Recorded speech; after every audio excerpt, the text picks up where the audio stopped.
Audio Jungle. Audio Jungle.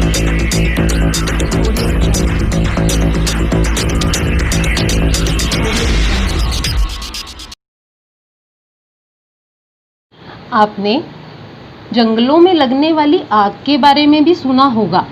जंगलों में गर्मी के दिनों में आग लगना एक आम घटना है और आग लगना मतलब दहन होना। तो वहाँ पर भी ये घटना इसी प्रकार होती है कि गर्मी के कारण वहाँ पर ऊष्मा तो होती ही है और पत्तियाँ जो हैं आपस में टकराती हैं तो क्या होता है उनमें घर्षण के कारण उत्पन्न हुई ऊष्मा के कारण उनमें आग लग जाती है। इसे हम क्या कहते हैं? दावानल भी कहते हैं, यानी कि फॉरेस्ट फायर्स। आपने अभी पीछे कुछ दिनों पहले सुना भी होगा कि किस प्रकार अमेज़न के जंगलों में, जो कि बहुत विशाल जंगल है, वहाँ पर बहुत दिनों तक ये दावानल की स्थिति बनी रही, जिससे कि बहुत अधिक मात्रा में वन क्षेत्र को नुकसान पहुँचा। दहन की प्रक्रिया में माचिस का अपना ही एक योगदान या रोल है। हम कह सकते हैं कि आग का आविष्कार भी अपने आप में एक बहुत बड़ा आविष्कार था। प्राचीन समय में चीड़ के टुकड़ों को गंधक में डुबाकर उनका इस्तेमाल माचिस की तरह किया जाता था और जो आधुनिक माचिस है उसमें ये लगभग 200 साल पहले ही इस्तेमाल होने लगी इस तरह की माचिस। इसमें इन रसायनों का उपयोग किया जाता था जैसे एंटीमनी ट्राइसल्फाइड, पोटेशियम क्लोरेट और श्वेत फास्फोरस। इनका जो है मिश्रण बनाकर गोंद और स्टार्च के साथ उस लकड़ी पर लगा दिया जाता था।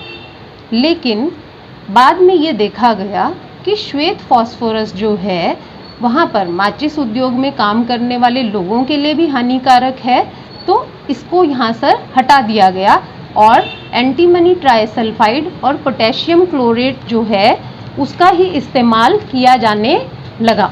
यानी कि जो अब हमारे पास माचिस होती है उसमें श्वेत फास्फोरस का इस्तेमाल नहीं किया जाता।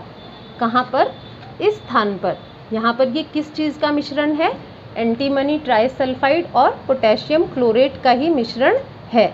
और श्वेत फास्फोरस के स्थान पर ये जो रगड़ने वाली सतह है यहाँ पर लाल फास्फोरस का इस्तेमाल किया जाता है। जब हम माचिस को इसके साथ रगड़ते हैं तो लाल फास्फोरस जो है पोटेशियम क्लोरेट की ऊष्मा से श्वेत फास्फोरस में परिवर्तित हो जाता है और एंटीमनी ट्राइसल्फाइड का दहन होता है। इस प्रकार हम माचिस को जलता हुआ देखते हैं। लेकिन यहाँ भी आपने ये बात याद रखनी है कि माचिस कब जलेगी? जब इसे कुछ ऊष्मा प्राप्त होगी और वो ऊष्मा इसे इस सतह से घर्षण के कारण प्राप्त होती है। यानी कि ज्वलन ताप पे पहुंचने के बाद ही माचिस में दहन की प्रक्रिया आरंभ होती है। इसके बाद है कि कुछ पदार्थ जो होते हैं वो ज्वलनशील प्रकृति के होते हैं। इन्हें हम इनफ्लेमेबल मटेरियल्स भी कहते हैं।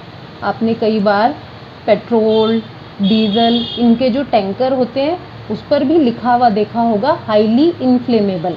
या पेट्रोल पंप पे जब हम जाते हैं तो वहाँ पर माचिस आदि का प्रयोग जो होता है वो वर्जित होता है, क्योंकि वहाँ जो पदार्थ हैं पेट्रोल, डीजल, वो किस तरह के पदार्थ हैं?